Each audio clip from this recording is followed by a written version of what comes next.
Les vraies voix Sud Radio, 17h-19h, Philippe David, Cécile de Ménibus. Si toutefois vous n'aviez pas remarqué, nous sommes mercredi. Et voilà, c'est une info qu'il fallait donner. Bonjour à tous, capital, merci. Bien sûr que c'est capital. C'est la journée des enfants, Philippe Bilger. Bien entendu que c'est capital. Bonjour Philippe David. Bonjour Cécile de Ménibus. Comment allez-vous ? Quand on fait les vraies voix, on va toujours extrêmement bien. Même le lundi et le mercredi. Vous voyez ce que je veux dire ? Ça il fallait qu'il compte parce qu'avant c'était le mardi et le jeudi. Oui, avant c'était le mardi et les jeudis. Ça se mange sans fin. Tout de suite, ça commence fort. Direct. Oui, et on l'attend pas du tout, en fait. Ça, on l'attend pas. Non, mais parce que comme c'est vous pas du tout. Alors que Françoise, c'est sans doute les deux plus belles journées de notre vie. Je suis assez d'accord. Voilà. En tout cas, moi, j'ai la joie d'être avec vous, avec Philippe Bilger, beaucoup moins avec qui vous savez. Mais Cécile, j'ai bien entendu ce que vous venez de dire. Oui, absolument. Les deux plus beaux jours de votre vie, c'est le lundi et le mercredi. C'est le lundi et le mercredi. Absolument. Ils vous en font pas beaucoup. Ça vous fait les pieds. Vous y êtes. Vous savez, Philippe, moi je sais reconnaître les talents.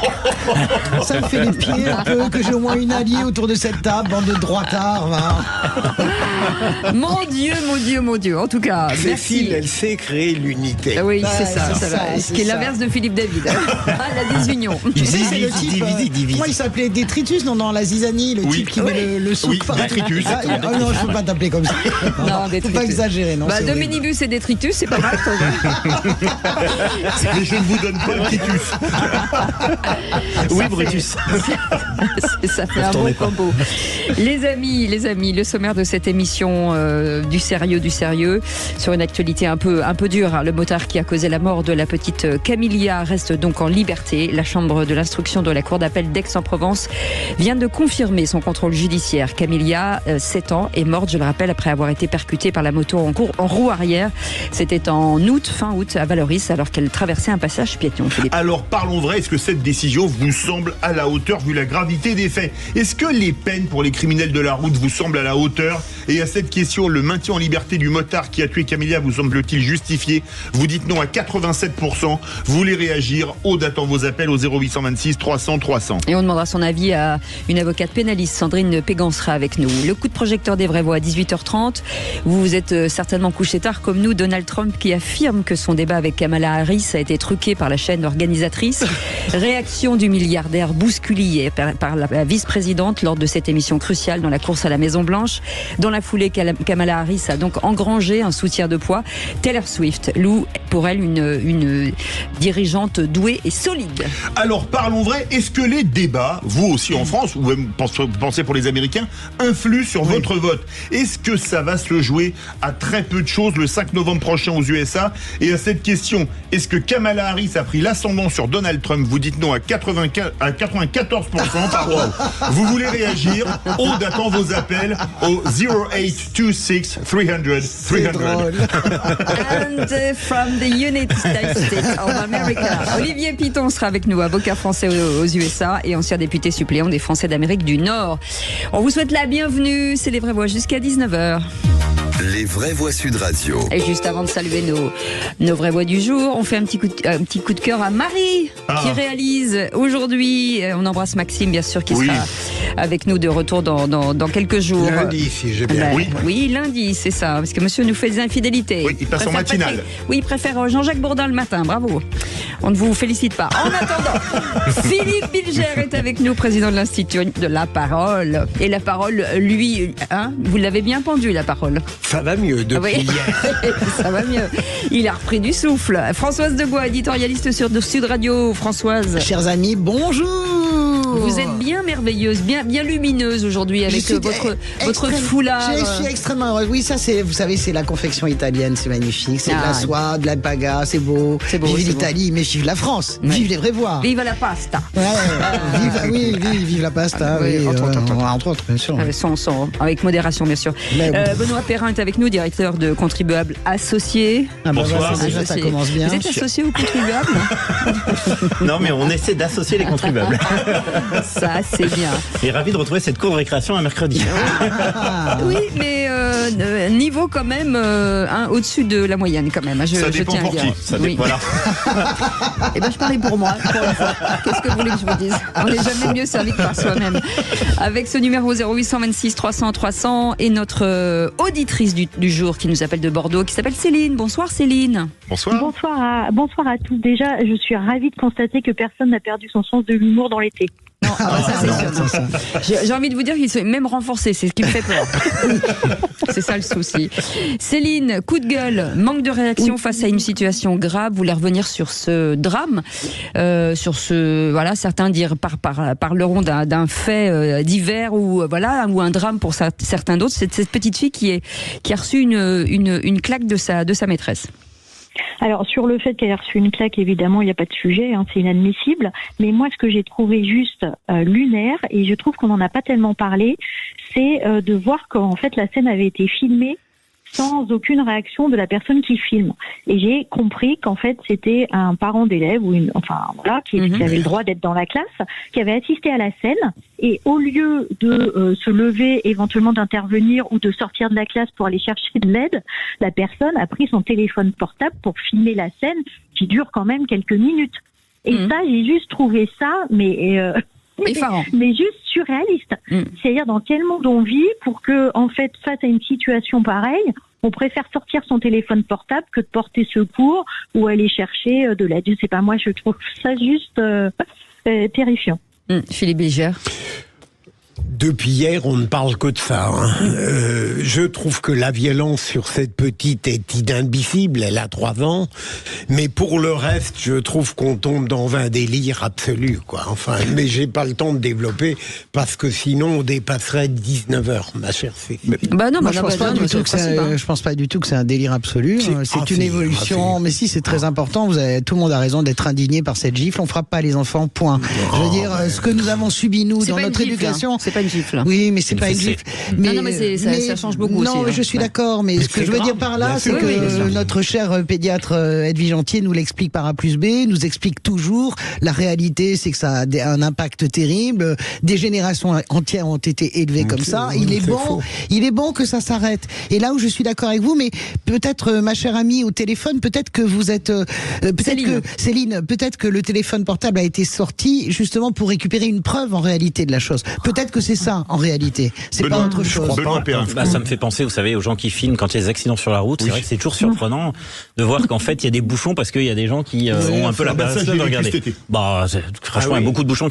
Après, sur le fond, autant je suis un peu gêné par, vous savez, c'est la loi qui a été votée en 2019 qui interdisait aux parents d'exercer on va dire un peu de ce qu'ils estiment être des violences physiques, c'est-à-dire très concrètement une fessée sur leurs enfants. Autant là, à l'école, c'est vrai que ça me semble évidemment un peu inapproprié pour pas dire autre chose. Eh ben Céline, vous restez avec nous, vous êtes notre vraie voix du jour et on est ravis de vous accueillir en tout cas dans cette émission avec Philippe Bilger, le procureur nous dira quoi dans quelques instants? Il va parler d'une interdiction des réseaux sociaux pour les moins de 14 ans en Australie. Il nous fait une Alain Delon, il parle de lui à la 3e personne. Comme vous adressez Cécile, il vous remercie. Comme vous adressez au procureur. Mais il a pris un boulard. On a fabriqué un monstre. Vous êtes au courant qu'on a fabriqué un monstre. Puis nous qui sommes dans le studio, on pourrait le confondre avec Alain Delon en plus. Alain Delon. Oui, mais il y a qu'un Delon. Ça va. Gérard Jugnot, taisez-vous. Allez, à tout de suite. Sud Radio. Parlons vrai. Sud Radio. Parlons vrai. Les vraies voix Sud Radio, 17h-19h, Philippe David, Cécile de Ménibus. Étant donné que dans les vraies voix tous les jours on vous annonce, en tout cas on vous promet de vous annoncer des bonnes nouvelles, on va vous en annoncer 3. Philippe Bilger est avec nous, Françoise de Gaulle est avec nous. Et une mauvaise nouvelle, Benoît est avec nous. On a dit 3. Non, j'avais pas en parlé. Que les bonnes nouvelles. Mais la 4e, c'est Philippe David s'en va. Et Benoît Perrin est avec nous, bien entendu. On plaisante, Benoît, on plaisante.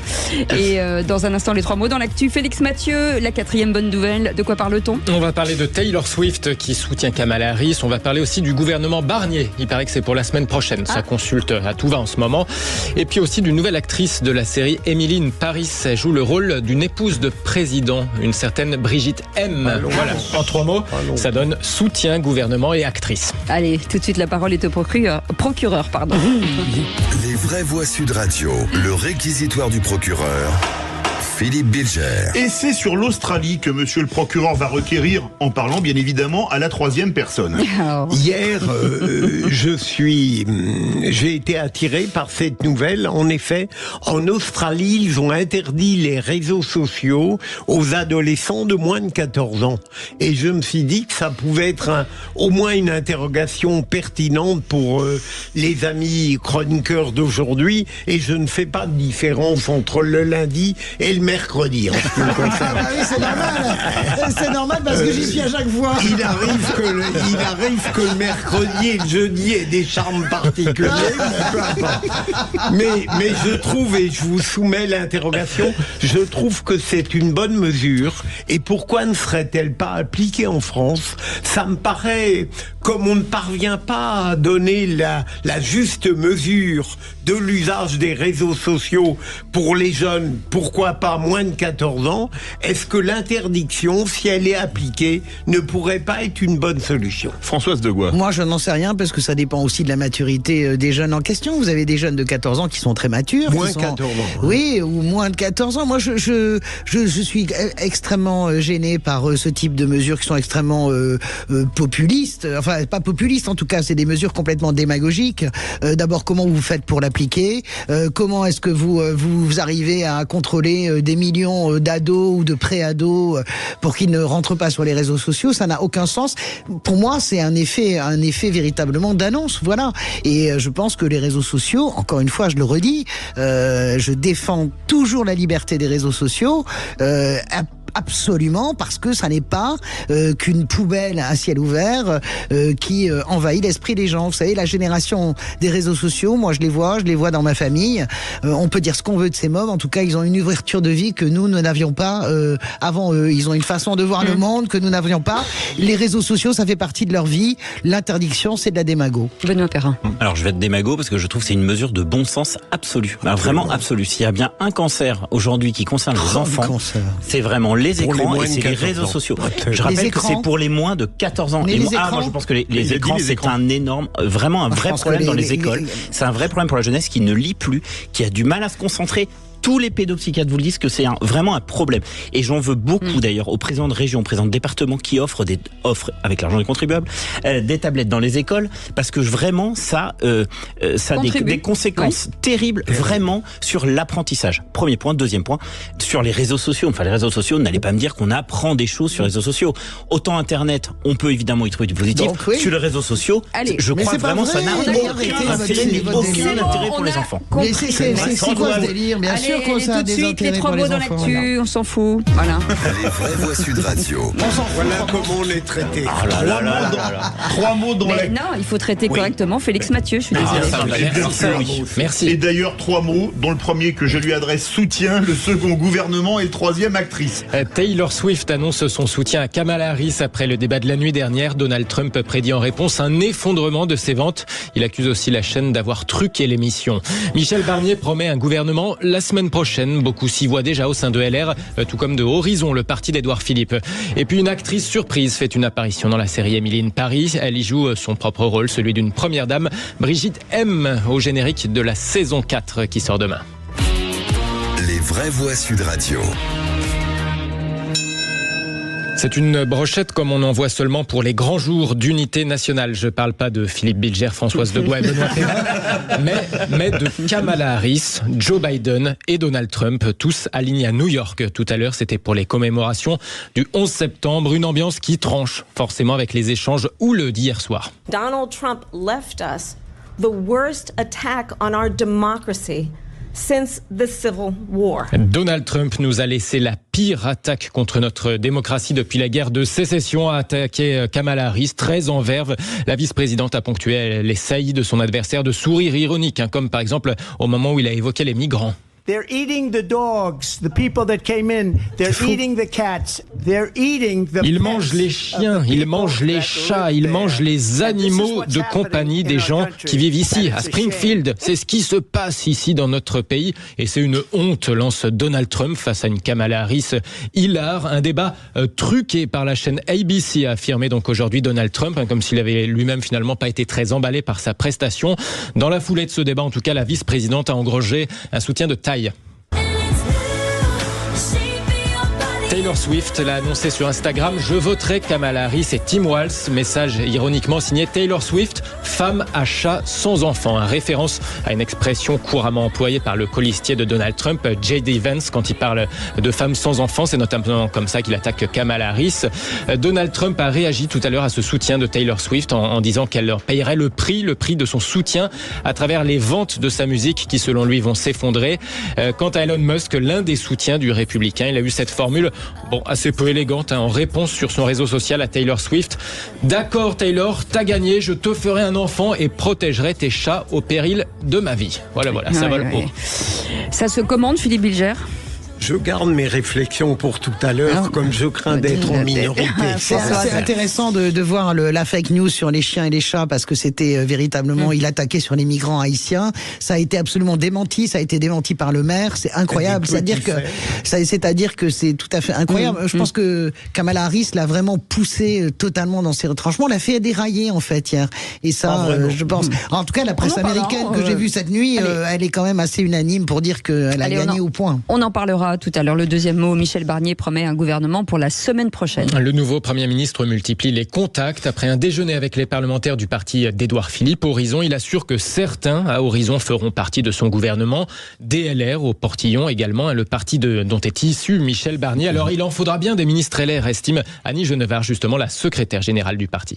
Moi je vous dis oui, la logique veut que nous participions au gouvernement. Ça n'aurait aucun sens que nous ayons un Premier ministre issu de nos rangs. Laurent Wauquiez n'était pas chaud. Je me souviens de ce qu'il disait il y a quelques semaines. Oui, mais il y a quelques semaines, la donne politique était différente. Lorsque nous avons vu que tout était bloqué, à l'issue des entretiens qu'on a eus avec le président de la République, aucune solution ne se dessinait. Il faut bien que la France soit gouvernée. Donc Laurent Wauquiez a été l'artisan du déblocage. Il a dit d'accord, on veut bien soutenir un candidat à Matignon, issu de nos rangs, mais sur des bases claires que sont les propositions du pacte législatif. Annie Genevard, secrétaire générale des Républicains, au micro de Jean-Jacques Bourdin ce matin sur Sud Radio. Le gouvernement de la semaine prochaine, vous y croiriez ? Ça irait plus vite que pour Gabriel Attal en début d'année ? Alors d'abord on l'attend parce que ça fait quand même très longtemps que ça dure cet épisode, donc on aura enfin la fin. Ce qui est fascinant, c'est quand même que on a un parti qui a fait quasiment, je crois que c'est à peu près 1,5 million de voix. Qui va composer un gouvernement. C'est-à-dire qu'on va avoir des gens qui n'espéraient plus, je pense, de leur vie être ministres. C'est-à-dire très concrètement tous les Chiraciens, tous les gens qui ont participé aux différents, ou qui rêvaient d'y participer avant, qui va effectivement monter un gouvernement. Je rappelle que le Rassemblement national fait 10 voix, que 10 millions de voix, que le Nouveau Front populaire en a fait 7, que Macron en a fait 6,5, et on a donc ce parti qui fait quasiment pas de voix, qui va composer un gouvernement. C'est fascinant. C'est qui perd gagne. Allez. Je ne pensais pas que ce coup bas viendrait de vous. Troisième mot, actrice, avec cette surprise au casting de la série Emily in Paris. Une surprise nommée Brigitte Macron, l'épouse du président, apparaît dans une scène de la saison 4 qui va sortir demain. Ça a été tourné en avril. Elle y joue son propre rôle, une Brigitte Macron qui, dans l'histoire, donc, devrait rencontrer la jeune américaine expatriée dans ce Paris de carte postale, tel que les Américains aiment le représenter. Depuis la saison 1, il était question d'une telle apparition de la French First Lady. Brigitte Macron avait déjà été mentionnée d'ailleurs dans les dialogues des précédentes saisons. Elle avait fait savoir qu'elle appréciait la série. Pour l'anecdote, la production lui a pas imposé de costume, elle est venue comme elle était, et il paraît même qu'elle a un peu improvisé à partir du texte qui lui était soumis par la production d'Emily in Paris. Alors, la première dame a dit que finalement c'est pas elle qui avait sollicité, c'est plutôt l'inverse, c'est plutôt la production qui l'avait sollicité. Donc voilà, c'est une apparition de quelques secondes. Oui, mais bon, comme la jeune actrice a dit oui, elle nous a demandé si elle pouvait, et donc l'Élysée a dit non, c'est pas nous en fait. Voilà, bon, on ne sait pas qui aura tort ou qui aura raison. Merci Félix Mathieu. Dans un instant, la suite des vraies voix avec notre grand débat du jour, le jeune motard de 19 ans impliqué dans l'accident qui a coûté la vie à la petite Camilla fin août reste donc sous contrôle judiciaire. Il n'ira pas en tout cas en préventive. Alors parlons vrai, est-ce que cette décision vous semble à la hauteur vu la gravité des faits? Est-ce que les peines pour les criminels de la route vous semblent à la hauteur? Et à cette question, le maintien en liberté du motard qui a tué Camilla vous semble-t-il justifié? Vous dites non à 87%. Vous voulez réagir? Audatons vos appels au 0826 300 300. Et Sandrine Pégan est avec nous, avocate pénaliste. Bonjour, merci d'avoir accepté cette invitation. Est-ce que les magistrats ont finalement eu la main trop légère? Alors, je ne peux pas vraiment abonder dans votre sens parce qu'à partir du moment où je trouve que cette décision est juste, les magistrats ont eu entre les mains le dossier. Ils étaient 3 magistrats, contrairement au seul magistrat qui était le juge des libertés et de la détention. Donc là, déjà, c'est une décision qui est collégiale.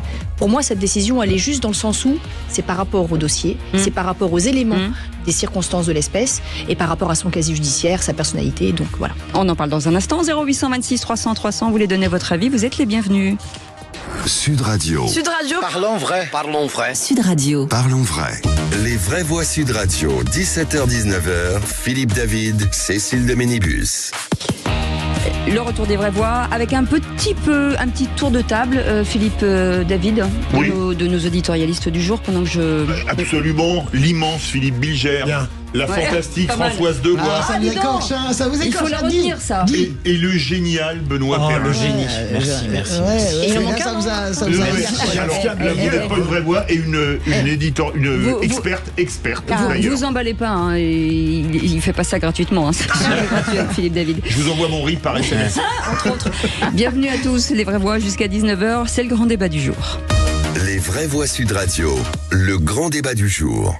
Tête baissée, visage masqué, Mathéo B a fait face à la justice. La Cour doit statuer sur une possible détention provisoire du jeune homme de 19 ans et la levée de son contrôle judiciaire. Eh bien, le chauffard de 19 ans reste en liberté sous contrôle judiciaire. Le comportement de la justice, en fait, je comprends pas. En fait. Quand ton fils, il te demande le matin, il te dit « Mais papa, comment ça se fait qu'il n'est pas en prison ?» Qu'est-ce que vous lui répondez? La chambre d'instruction d'Aix-en-Provence a rendu sa décision. Le chauffard assure que sa roue arrière était involontaire. On vit dans 2 mondes différents entre la justice et le peuple. Et donc le procureur ne requiert pas l'incarcération du motard qui a causé la mort de Camilla. Il va donc rester en liberté. La chambre de l'instruction de la cour d'appel d'Aix-en-Provence vient de confirmer son contrôle judiciaire. Alors parlons vrai, est-ce que la justice n'a pas donné un mauvais signal au chauffard? Faut-il remettre sur la table le délit d'homicide routier qui avait été évoqué lors de la précédente législature? Et à cette question, le maintien en liberté du motard qui a tué Camilla vous semble-t-il justifié? Vous dites non à 87%. Vous voulez réagir? Audatons vos appels au 0826 300 300. Et pour nous éclairer, Sandrine Pégan est avec nous, avocate spécialiste et pénaliste, bien entendu. Philippe Bilger, et merci d'avoir accepté notre invitation. Merci à vous. Philippe Bilger. C'était avec plaisir. Ouais. le regard finalement du procureur sur ce sujet-là et du citoyen aussi. Alors je vais être d'accord avec Sandrine et je regrette finalement. C'est rare. Oui, c'est rare. On peut le rappeler parce que ceux qui viennent de nous rejoindre n'ont pas entendu ça, ce qu'elle a dit juste avant la pub. Et je suis rarement d'accord dans l'appréciation des décisions judiciaires avec les avocats. Mais en l'occurrence, pour cette affaire, je peux comprendre la réaction immédiate, impulsive de la famille de la victime et même de certains citoyens qui se disent, sans rien connaître au dossier, j'aurais souhaité qu'il soit mis en détention. Mais quand on lit d'abord la première décision de contrôle judiciaire par le juge des libertés de la décision, elle est très précise et très détaillée. Et puis ensuite, la chambre d'accusation, d'instruction, confirme cette décision de contrôle judiciaire d'une manière intéressante parce qu'elle répond à tous les arguments que le parquet aurait pu opposer à cette libération. Et de telle manière qu'en définitive, je suis obligé de dire que pour l'instant, cette décision de contrôle judiciaire n'apparaît pas du tout absurde. J'ajoute que si elle était violée, bien sûr, là, il faudrait que la justice réincarcère immédiatement il n'a jamais été incarcéré. Le mis en cause. Merci, cher Philippe, de m'apprendre la justice. Non, mais c'est une précision. Voilà. Ça peut porter à confusion, en effet. Françoise Degois. Moi, je pense que la justice, c'est pas la vengeance. C'est toujours le problème de ce genre d'affaires. Émotionnellement, c'est très fort parce que c'est une fillette de 7 ans. Ça nous touche profondément parce que c'est une petite fille. Mais sinon, il n'y a plus de gradation. Sinon, il n'y a plus de justice. C'est-à-dire, quelle est la différence entre Matteo qui fait une roue arrière, d'après ses déclarations, il ne l'a pas fait exprès, et qui n'a pas de casier judiciaire et qui est pas, qui est pas addicté, qui roule pas en état d'alcoolémie avancée ou de drogue avancée, et un autre qui est complètement qui a pas de permis, qui fait ça régulièrement. Donc il faut une gradation, c'est ça la subtilité de la justice. Je comprends la charge émotionnelle, mais la tendance collective qui est de juger émotionnellement et de transformer la justice en vengeance, eh bien je pense que cette décision elle est pas courageuse, elle est juste, tout simplement, c'est une décision de justice et il faut l'accepter comme telle. Benoît Perrin. Je suis vraiment complètement d'accord avec tout ce qui a été dit. Vraiment, je trouve que on est dans une situation, finalement, on a quelqu'un qui est inséré, qui est étudiant, qui boit pas exactement, qui était pas sous emprise de drogue, qui a fait vraiment et qui a tué quelqu'un. Donc évidemment, c'est certain. Néanmoins, je pense, fait quasiment je crois qu'il a fait évidemment une énorme connerie, ça va de soi. Après, c'est un rappel pour tout le monde que parfois il y a des lois qu'on peut estimer liberticides, qui nous cassent les pieds, c'est-à-dire que notamment quand on va les limitations de vitesse, parfois on se dit ça m'embête. Les limitations, elles ont parfois un sens, et le fait de ne pas contrevenir aux lois de la circulation, en fait, il y a des raisons de bon sens qu'on a parfois malheureusement tendance à oublier lorsqu'on conduit un véhicule, et ce fait divers dramatique, je crois, nous rappelle chacun nos responsabilités sur le fait de respecter des lois encore une fois inspirées de bon sens. Que celui qui n'a jamais manqué d'avoir un carton parce qu'il répond à un SMS ou qui n'a jamais poussé sur le champignon, jette la première pierre. Appuyer sur le champignon et faire une roue arrière, c'est pas la même chose. Je suis désolé. Pardonnez-moi, je vous le redis. Je vous redis que l'impression d'entendre la mère de Naël en disant qui fait des roues arrière. Mais il y a plein de gens qui font des roues arrière, c'est pas le sujet. Vous allez sur la rue de Rivoli, maintenant vous avez les mômes qui font des roues arrière en vélo et qui roulent à 45 km/h. Mais je suis d'accord. C'est pas mieux que l'autre. Et quand tu réponds, peut-être que toi tu le fais pas, mais moi il m'est déjà arrivé de répondre à un SMS sur mon scooter. Voilà, je le dis, j'avoue, et c'est complètement nul. Donc on n'est pas, comment dirais-je, je le redis, la justice c'est pas la vengeance. Et donc jetons-nous d'abord la première pierre. Moi je trouve que c'est dramatique. Ce môme, il a sa vie, la famille a sa vie détruite, et ce môme, ce Matteo, il a aussi, crois-le bien, sa vie détruite. Il paraît que dans le quartier... Non, j'ai juste dit, vous ne pouvez pas comparer quelqu'un qui fait un texto à quelqu'un qui est en roue arrière. Si, mais bien sûr que si. Quand tu fais des textos sur l'autoroute et que tu roules à 180 là où toi tu dirais à la 130. Mais vous prenez l'extrême. Mais c'est la vérité. T'as jamais poussé à 180 sur l'autoroute, pas moi si. À Valoris, où ça s'est passé, il y a de multiples actions du même type. Oui, mais attendez, parce que là, si on revient ne serait-ce qu'un seul instant aux circonstances de l'espèce, lui-même, donc ce Matteo B, dit bien que la cabrure de sa moto n'était pas volontaire. Donc là, on est en train de dire que c'est lui qui a l'habitude, que c'est un délinquant de la circulation routière et qu'il adore faire les rodéos urbains, alors que c'est pas le cas. Lui, il dit... Oui, mais on est obligé de le croire. Excusez-moi. D'accord, l'enquête est terminée. On n'entend rien. Mais je vous arrête, il y a article, je sais plus combien du code de la route, tout conducteur doit rester maître de son véhicule. Oui, bien sûr. On est bien d'accord. Mais donc là, du coup, c'est pour ça qu'il y a une violation d'une obligation de sécurité. Et ça, c'est visé par l'instruction. Allez, 0826 300 300, Céline qui est avec nous, qui voudrait réagir. Rebonsoir Céline. Oui, bonsoir. Moi, je suis d'accord sur le fait que la décision de justice, elle doit être respectée, qu'elle me semble assez juste à partir du moment où c'est pas un multirécidiviste, etc. Et ce que je trouve intéressant, en effet, dans le profil du gamin en question, c'est qu'on pourra pas dire c'est un délinquant, et machin, il était drogué, il était truc, et que en effet, c'est une connerie de jeunesse qui coûte très cher à tout le monde. Donc c'est en effet stupide, mais ça rappelle effectivement que sur la route, il faut faire hyper gaffe. Après, le fait de dire que la roue arrière, que la moto serait cabrée par l'opération du Saint-Esprit, ça j'avoue que j'ai un peu de mal à le croire. Et il roulait quand même très vite avec une moto extrêmement puissante pour un gamin de cet âge-là. Donc ça aussi, c'est peut-être pas interdit, mais bon, les parents, faut aussi un peu Avoir du bon sens avec un gamin de cet âge-là. De toute façon, il y aura peut-être des images de vidéosurveillance, de protection. L'enquête déterminera par la suite si en effet il roulait trop vite, parce que ça peut être aussi une autre circonstance aggravante de dépasser une vitesse supérieurement à 50 km/h. Donc là, du coup, il encourrait non pas 7 ans d'emprisonnement, si c'était une deuxième circonstance aggravante, mais 10 ans d'emprisonnement. Ouais. Moi, je suis d'accord avec ce que dit Benoît, parce que ça nous ramène à notre propre responsabilité. Je le redis, moi je fais pas de roue arrière, j'en ai jamais fait, mais je redis que nous avons parfois, je fais très attention, mais nous avons parfois des comportements dangereux. Alors Cécile, vous êtes une as pour les gens qui ne savent pas, elle fait du rallye, elle est formidable, la Formule 3, etc. Mais il y a plein de gens, moi ça me ramène à ma propre négligence parfois, que j'essaie comment dirais-je, de maîtriser.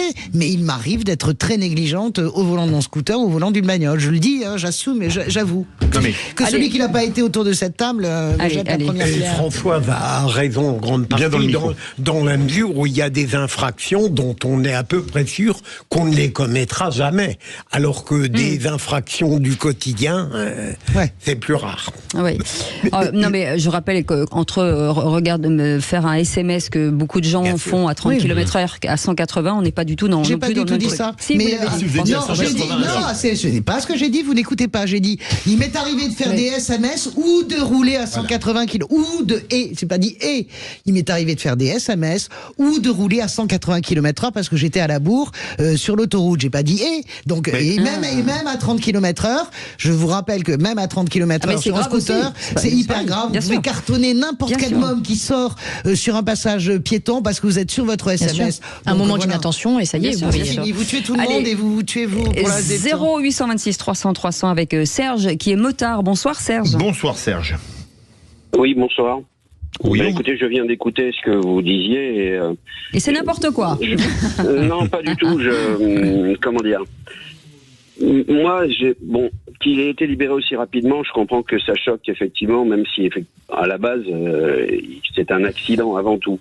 Par contre, ce que j'aurais aimé dire, c'est que j'ai lu dans les médias qu'il serait arrivé sur la roue arrière en faisant une fausse manœuvre, en fait, une erreur c'est pas possible ça. Hein, on se met pas sur la roue arrière quand on veut pas. Non mais ça, je m'excuse, mais même avec une moto très puissante, on ne se met pas sur la roue arrière si on ne le veut pas. À un moment donné, ou alors faut vraiment être, je dirais, en train de passer le permis. Mais sinon, c'est pas possible. Et vous êtes motard chevronné, vous êtes motard depuis longtemps. Je suis pas champion du monde, mais j'ai été adolescent, j'ai fait de la roue arrière comme tous les gamins en vélo puis en moto. J'ai eu de la chance, j'ai pas eu d'accident. Mais ce qui est certain, c'est que quand vous voyez des jeunes, quels qu'ils soient, sur une moto sur la roue arrière, ou des vieux d'ailleurs, peu importe ni l'âge ni le sexe, on se met pas sur la roue arrière sans le vouloir. On le fait en une erreur de démarrage comme on cale avec une voiture, oui, et vous tombez sur le côté, mais pas à 30 ou à 50 à l'heure. Ça, c'est quelque chose à un moment donné qui a été voulu. Alors, ça c'est intéressant parce que quand on n'est pas motard, et j'avoue je suis pas motard, je sais pas Cécile si vous avez le permis moto, mais on a l'impression d'entendre que finalement il a fait une roue arrière à l'insu de son plein gré, ce qui est quand même surréaliste vu ce que nous dit Serge. Juste à un moment donné, peut-être que sa ligne de défense, elle sera contredite par rapport aux résultats de l'enquête, parce que donc si en effet, je sais pas moi, il y a des preuves comme quoi il a déjà été vu par des riverains en train de faire déjà des roues arrière, là le fait de dire voilà c'était juste un petit coup de gaz qui a fait que ma moto a cabré, là ça tiendra pas. Aujourd'hui c'est sa ligne de défense. Elle est bonne ou elle est pas bonne, peu importe. Toujours est-il que là la décision qui a été rendue, elle est par rapport au fait que ce n'était pas un délinquant de la circulation routière, en tout cas il n'a pas été déjà condamné par rapport à ça, il n'était pas sous l'emprise de stupéfiants, il n'était pas sous l'emprise de l'alcoolémie non plus, il avait un permis et en plus il est étudiant, donc cette décision elle est juste ne serait-ce que par rapport à ça. Et surtout en matière correctionnelle, il n'y a plus le trouble à l'ordre public. Oui, c'est ça. Je voulais poser cette question parce que à l'époque parfois on incarcérait des gens parce qu'il y avait le risque de trouble à l'ordre public. Et est-ce que là, vu l'émotion que ça a suscité, ça aurait peut-être pas été bien de laisser le trouble à l'ordre public dans le code pénal? Alors oui, sauf qu'aujourd'hui, la situation est totalement différente puisque l'article 144 du Code de procédure pénale, pardon, je vous fais un petit cours de droit. Bien, moi, je prends des notes. Je vous ferai une petite fiche après. Et une facture en même temps. Elle doit doit y aller. La chance des affaires. Excusez-moi, sécurité, merci beaucoup. Vous pouvez la prendre, elle est là. Oui, on m'appelle. Donc l'alinéa 7 ne vise que pour les affaires criminelles, c'est-à-dire que le trouble à l'ordre public ne peut simplement être visé que dans les affaires criminelles. Tout ce qui est correctionnel, et là, malheureusement, on est dans une affaire correctionnelle. Donc le seul retentissement médiatique ne peut pas résulter d'un trouble à l'ordre public. Donc de toute façon, là, actuellement, on peut dire ce qu'on veut et faire des claquettes. De toute façon, le droit ne le permet pas. C'est une grosse erreur de l'avoir supprimé, parce qu'en réalité, ça permettait trop facilement la détention provisoire. Allez, on retourne au standard, si vous permettez. 0826 300 300. Thomas est avec nous. Bonsoir Thomas. Bonsoir Thomas. Bonsoir les vraies voix, bonsoir. Bonsoir. Bienvenue, on vous écoute. Merci beaucoup. Voilà, moi j'interviens. Alors, pour votre petite information, je suis policier. Je pense que là, je vais pas me faire que des amis, même dans ma corporation. Finalement, je suis très très d'accord avec tout ce qui vient de se dire au niveau de la vraie voix. Voilà, on est sur un gamin qui fait visiblement une grosse connerie, irréparable. Ça va endeuiller des familles. Et voilà, son contrôle judiciaire a été visiblement respecté. Toutes les conditions édictées par le contrôle ont été reprises par le JLD, par le juge de liberté de la détention. Donc, en effet, il n'y a rien qui s'oppose à ce que cet enfant, ce jeune, soit remis en liberté sous contrôle judiciaire à nouveau, quoi. Et contrairement, par contre, à ce que disait votre interlocuteur précédent, je suis motard également. Il m'est arrivé de faire des roues de manière involontaire. Ah, c'est intéressant, voilà. Ça. C'est-à-dire même à grande vitesse, Alors, non, à petite vitesse. J'étais à très très petite vitesse, quasiment à l'arrêt, énervé par la colère, comme on dit, d'avoir calé plusieurs fois auparavant. J'ai mis un grand coup d'accélérateur, lâché l'embrayage, la roue est partie. Et heureusement, j'étais vraiment dans un endroit totalement safe, sauf pour moi, parce qu'en ces circonstances, voilà. Mais voilà, ça peut arriver. Et Matteo a également déclaré que sa moto était bridée, mais qu'elle était très nerveuse. Et ça, il le reconnaît aussi. Alors, est-ce que du coup, en donnant un petit coup de gaz, est-ce qu'en effet, on peut arriver à ce que la moto se cabre ? Alors, c'est quoi comme moto sur laquelle il circule ? C'est ce genre de motocross qui circule partout à travers les villes, ou c'est vraiment une moto routière Je ne sais pas du tout, moi. Je ne sais pas. Moi, je vous dis, si c'est un cross type 250 qu'on voit un petit peu partout dans les rues, qui sont complètement interdites de circuler, d'ailleurs en agglomération si elles ne sont pas immatriculées, je vous dis, oui, ça cabre facilement. Ça capte très très facilement. De toute façon, visiblement, il y a beaucoup de paramètres qu'on ne connaît pas totalement, donc c'est difficile de juger. Merci beaucoup, en tout cas, Thomas, de nous avoir appelé. Merci Serge. Merci Céline d'avoir été, d'être notre vraie voix du jour. Vous restez avec nous. Dans un instant, le qui c'est qui l'a dit. On va garder Sandrine. Oui, c'est une zone de non-droit, le qui c'est qui l'a dit. Je sais pas si ça va me plaire. Alors, du coup, on a vu des rivaux à chaque fois. Vous, il y a le Al Capone du qui c'est qui l'a dit. Alors, tout à l'heure, c'était le Alain Delon, maintenant c'est Al Capone. D'accord, je me suis à plusieurs casquettes. C'est plus plausible d'un côté que de l'autre. Allez, Céline, vous restez avec nous. On reste ensemble jusqu'à 19h. Soyez les bienvenus, c'est les vraies voix jusqu'à 19h donc. Sud Radio. Parlons vrai. Sud Radio. Parlons vrai. Les vraies voix Sud Radio. 17h-19h. Philippe David, Cécile de Ménibus.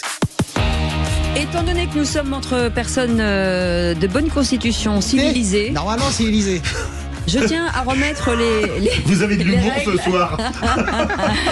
À remettre les règles avant cette séquence. Le vernis de la civilisation va sauter, je vous le dis tout de suite. Déjà, la base de la civilisation, c'est de laisser parler les gens quand ils parlent, Françoise. C'est vrai. Bam Et ouais, c'est ça. Philippe Bilger est avec nous, Françoise Degois avec Benoît Perrin. Et puis nous avons gardé Sandrine Pégan qui est avec nous. Merci beaucoup d'être restée avec nous. Et avec Céline qui est avec nous à l'antenne. Ça va, Céline ? Parfaitement. Est-ce que vous pouvez... dans les starting blocks. Elle est excellente, je sens qu'elle est excellente. J'aime ce petit ton. Vous pouvez lancer le jeu ? Les vraies voix Sud Radio, le quiz de l'actu. Elle allait le faire, Marie, notre réalisatrice. Vous lui avez coupé la chic. On va le refaire. Céline, lancez le jeu. C'est qui l'a dit, c'est parti. Bravo. C'est mignon. Magnifique. Allez, on démarre tout de suite avec 3 points. Qui c'est qui l'a dit ? À vouloir 100% de quelque chose, on a eu 100% de rien. Céline. Et après Céline. L'embauchard. On aide, il a été appelé. Il a été supposé à Matignon. Non, c'est bon, ouais. Bah Françoise. Céline. Karim Bouamran. Bonne réponse. Très très forte. Le maire Maire de PS Saint-Ouen. de Saint-Ouen, exactement. Qui c'est qui l'a dit à 3 points, Céline? Bruno Le Maire a creusé le déficit comme jamais à la pelleteuse. Éric Zemmour. Non.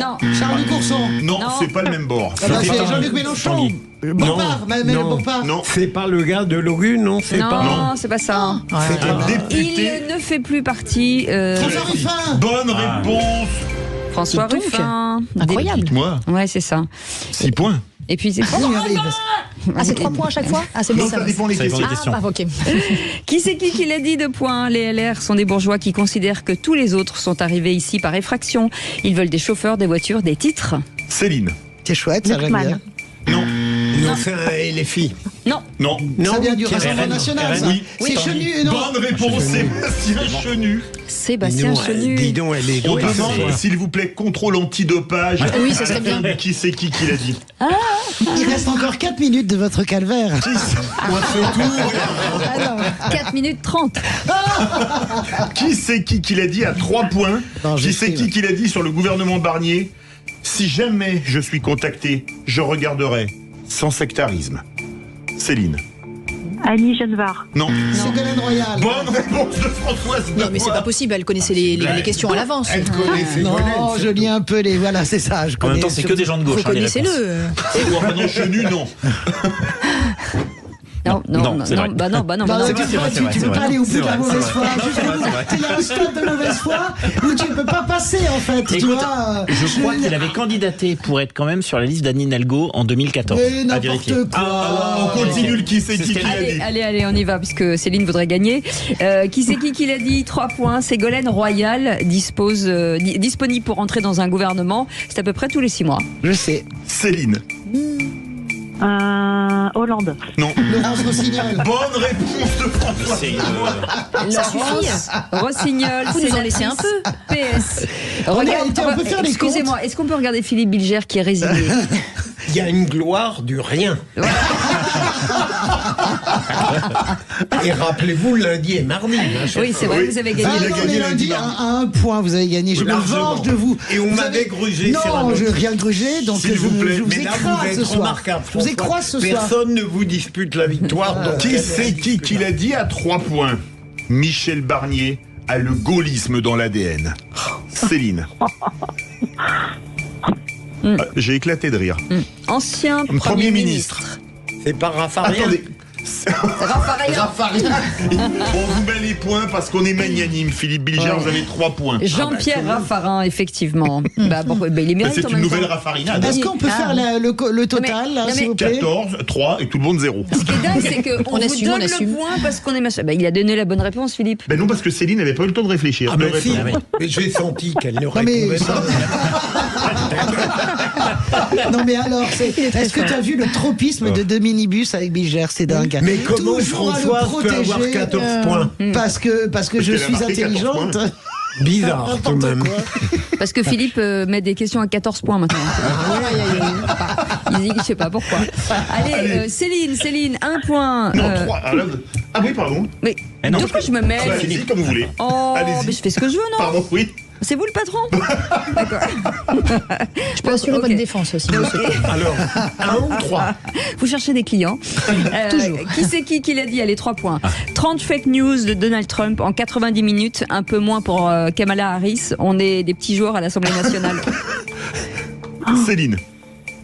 Aucune idée. Olive. Bonne réponse de Philippe Bilger qui entame Carl. sa Je remonte, remontada. on peut en avoir 3 ou 4 encore. 6 points pour Philippe Bilger. Tout ça parce que t'as mis Il 3 remonte. points. Elle était Attention, drôle je celle-là. remonte. Qui c'est Je suis- qui l'a dit à 1 point qui c'est qui l'a dit au député macroniste? Je ne vous demande pas un chèque en blanc. Céline. Bon, c'est Bruno facile. Le Maire. Non, elle a été plus rapide. Non mais Point, un point, ouais. tu me le donnes? Tu me le donnes? Non, oui, je te le donne. Allez, vas-y. Voilà, Et prochain, tu me je le serai mets pas à zéro. aussi. C'est pas grave ça. 0,5. c'est ça la La générosité. Voilà, le don. Le continue. Voilà. Attendez, on vous entend pas. Les questions, Et qui c'est alors, qui l'a on dit? rit. C'est à 1 point. Oui, mais c'est dommage Il n'y qu'on a rien comprenne à pas ce que vous entendre, on dites. rigole comme des baleines, c'est tout. Bah, alors. justement, Céline parle. Si la proposition m'en était faite, certainement j'accepterais d'être ministre de l'Éducation nationale. Annie Genevard. Bonne réponse de Céline. C'était ce matin sur Très Radio. forte, elle est très forte. One point. Allez, encore une petite. Qui c'est qui l'a dit à 2 points? Je regrette que la direction de mon parti n'ait pas souhaité afficher son soutien à Bernard Cazeneuve. Céline. On vous aide. C'est une présidente de région pas très loin de chez vous. Carole Delga. Ah non, c'était à Céline de répondre. Mais il a été plus rapide. Non, c'est moi. Pardon, mais non, j'ai l'impression que c'était encore. Céline, est-ce que vous aviez la réponse? Honnêtement. Non, allez, honnêtement. Alors, Degois à Françoise Degois. Ah bah non, c'est moi qui ai dit le premier. Non, mais elle a... Sandrine, si je peux endosser le rôle de l'arbitre. Françoise a d'abord donné les premières syllabes et vous avez donné la suite. Non, c'est moi qui ai donné la suite. suite. C'est moi, j'ai dit Delga. Non, c'est ce que vous avez coupé. Françoise a dit Caroline. J'ai pas dit Caroline, j'ai n'importe quoi. Non mais franchement, t'es un voyou. La parole est à la défense. Philippe Bilger. Voilà. J'ai dit Caroline Delga. Non, elle s'appelle pas Caroline Delga. Elle s'appelle Caroline Delga. On devient fou. Est-ce qu'on peut faire les comptes, s'il vous plaît? Écoutez, je vous mets les 2 points, Françoise. Vous voyez ma baguette. 16 points pour vous. 6 pour Philippe Bilger, 1 pour Céline, 1 pour Benoît Perrin. Et ma chère Sandrine, désolée. Ah oui, non, merci Céline. Je travaille trop dans les tribunaux. Et à quel titre vous donnez les 2 points? Parce qu'elle a été plus rapide que vous. Bon bref, on verra. C'est pas grave. On verra ça J'ai plus dit tard. Carole Delga. Céline, merci beaucoup. Vous lui faites une peur bleue. S'il vous plaît, merci beaucoup Céline d'avoir joué avec nous. Je vous en prie, vous êtes trop fort. On vous embrasse. C'est bien de le reconnaître. Ouais. Allez, on revient dans un instant avec le coup de projecteur, pas du tout, avec le coup de gueule de Philippe David. De quoi parle-t-on? Un coup de gueule sur l'électricité, tiens. Eh ben tiens donc, on y va. Allez, à tout de suite. Sud Radio. Parlons vrai. Parlons vrai. Sud Radio. Parlons vrai. Sud Radio. Parlons vrai. Les vraies voix Sud Radio. 17h-19h. Philippe David, Cécile de Ménibus.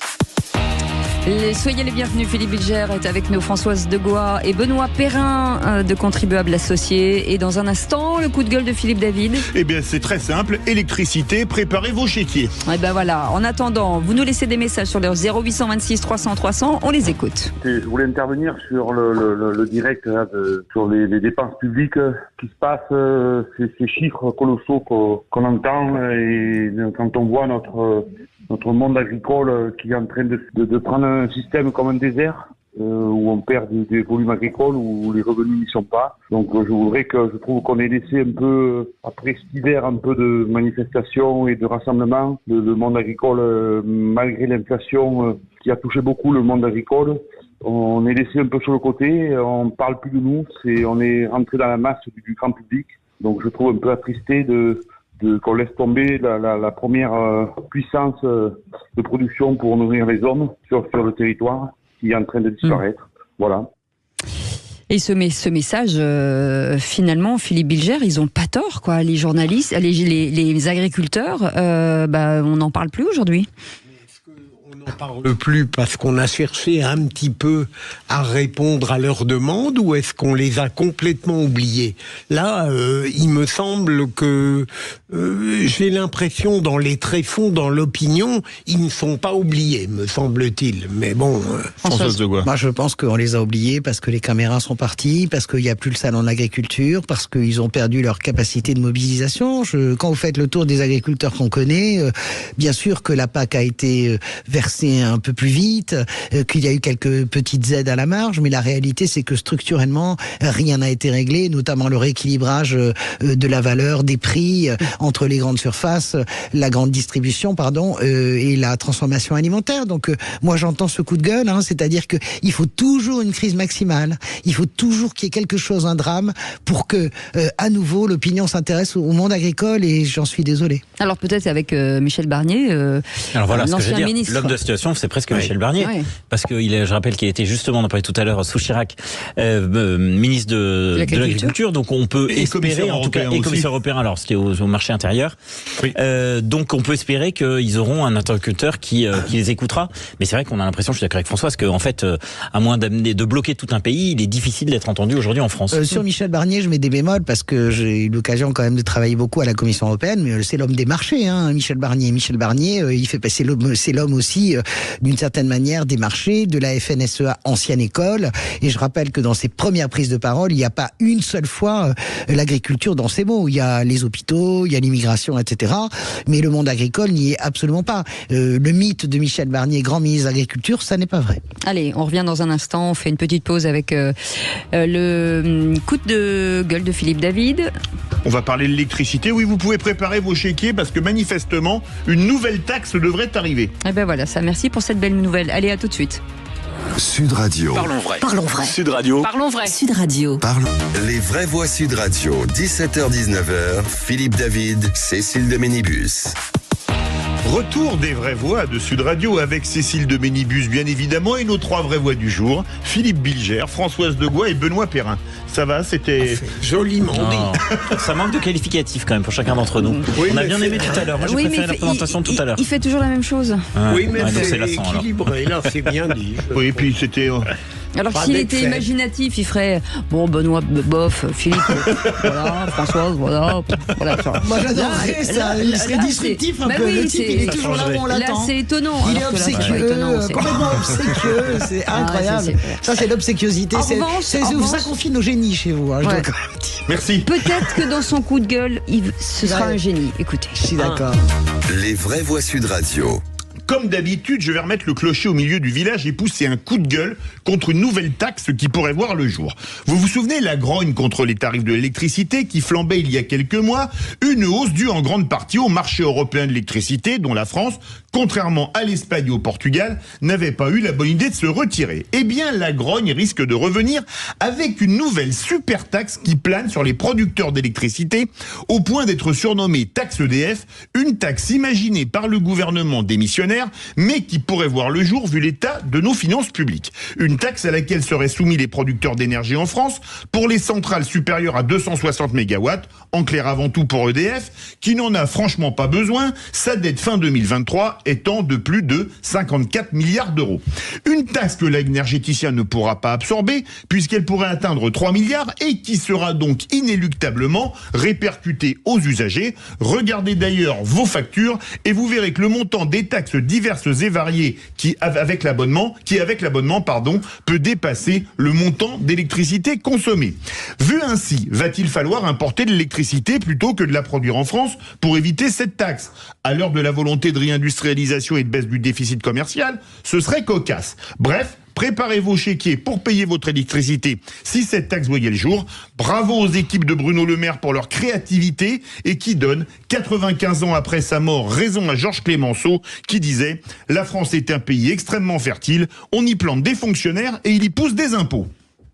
Je transmets le courant à Benoît dans ce domaine. Votre indignation me paraît tout à fait justifiée. Je vous crois sur parole à chaque fois, mais bon. Bon une nouvelle taxe, une nouvelle taxe pour les entreprises, et on sait très souvent que une nouvelle. Et justement, peut-être qu'elle sera répercutée de toute façon, exactement. C'est ce que j'allais expliquer, c'est que des taxes pour les entreprises, c'est toujours en tout cas quasiment systématiquement, un prix qui augmente pour les particuliers. Donc cette obsession de taxer les entreprises, qui est politiquement plutôt bien vue, on se dit les entreprises ont beaucoup d'argent. Je rappelle que EDF a pas fait une année dernière extraordinaire. Donc politiquement c'est toujours bien vu. On taxe les entreprises, mais c'est oublier que les entreprises ayant peu de marge, et c'est le cas d'EDF, et du coup qu'est-ce qu'ils vont faire? Ils vont répercuter ça, et c'est donc du coup le consommateur final qui va payer.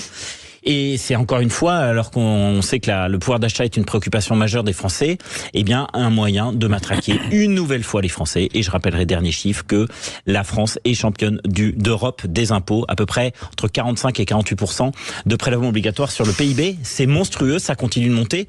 C'est vraiment embêtant. On attendrait plutôt que l'État fasse des efforts de baisse de la dépense publique plutôt qu'à longueur de temps chercher à augmenter ses recettes sur le dos des Français. Moi, de toute façon, les caisses sont vides. On est clair. On peut pas tondre neuf. Donc, ces taxes arrivent. On me met dans l'oreille que Bercy réfléchit, et ça, probablement que Benoît le sait, à une taxe éventuellement sur le bas de laine des Français, c'est-à-dire une ponction exceptionnelle.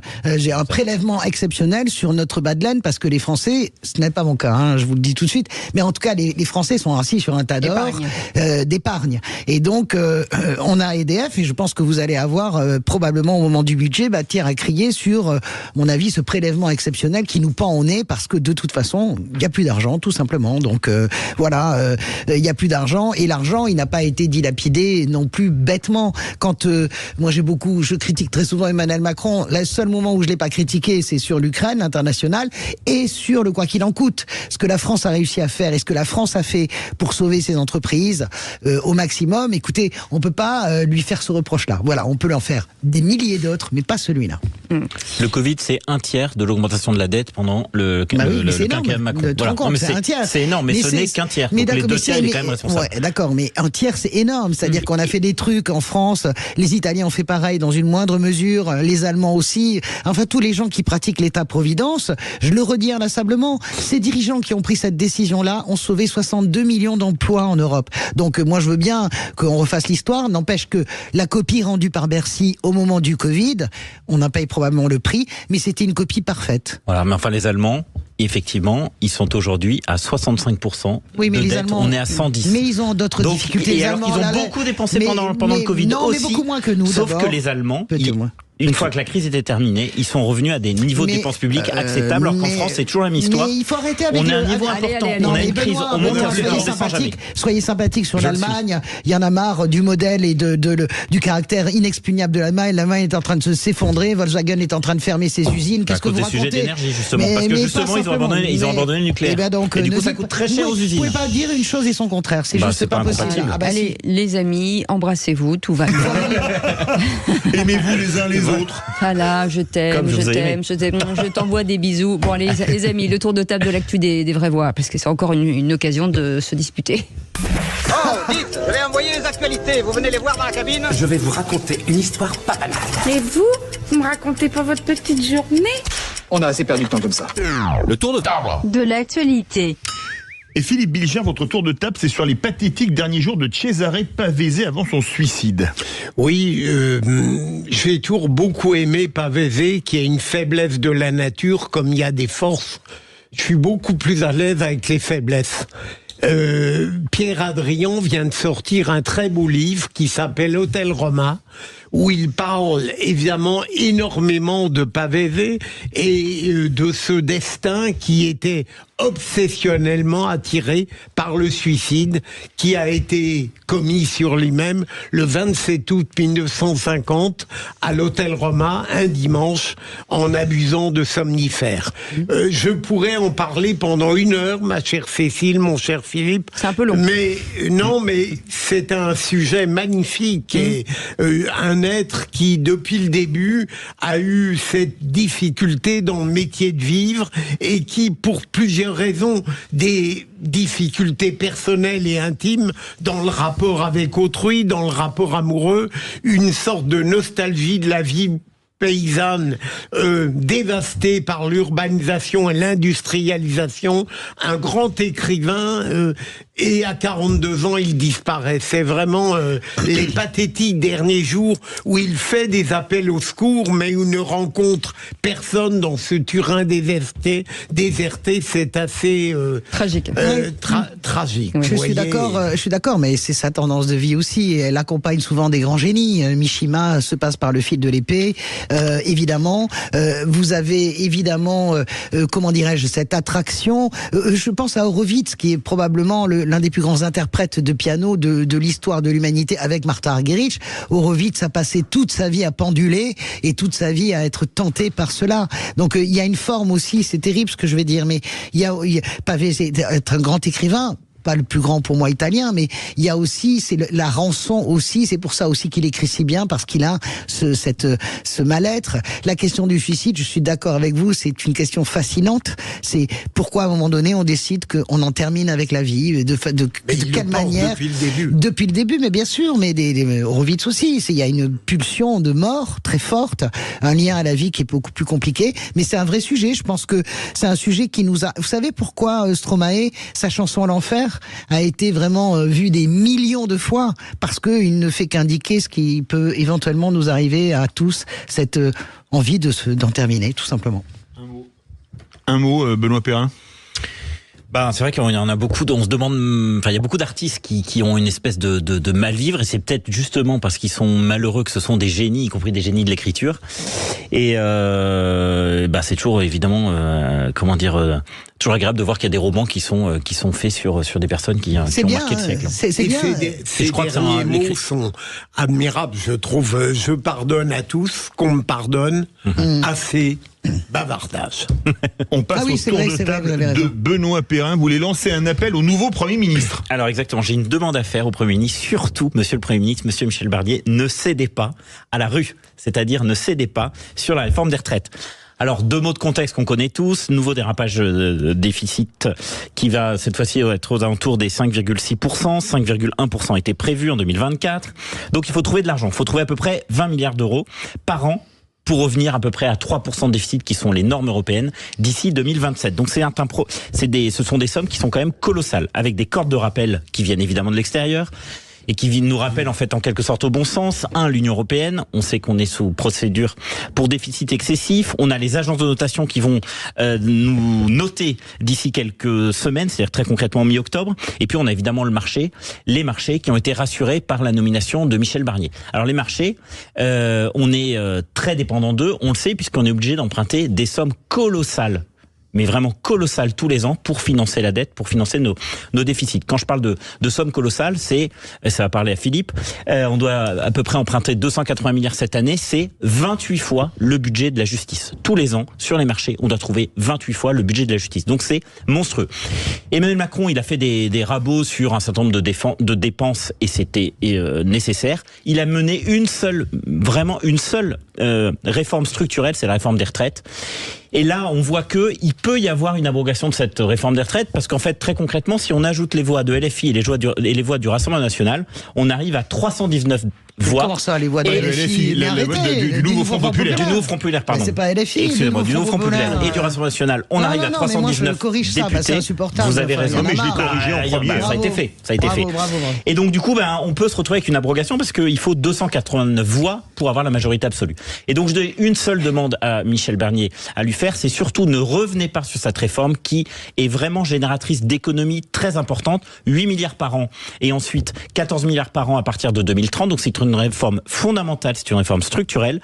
On sait que les syndicats vont se mobiliser dans quelques jours pour justement demander l'abrogation de cette réforme. Cher Monsieur le Premier ministre, vous avez dit que vous alliez faire preuve d'ouverture, faites preuve d'ouverture sur beaucoup de sujets, mais s'il vous plaît, ne revenez pas sur la seule réforme efficace d'Emmanuel Macron en termes de finances publiques. Si on décidait de ne pas l'abroger, Benoît, quels seraient les points que vous accepteriez de voir révisés ou modifiés? Alors il y a toujours un sujet sur sur l'âge, c'est le fameux 64 ans. C'est-à-dire que on sait qu'il y a certainement des imperfections, notamment sur les carrières longues, qui sont finalement les victimes de cette réforme-là. Donc oui, on peut peut-être réfléchir à trouver des aménagements.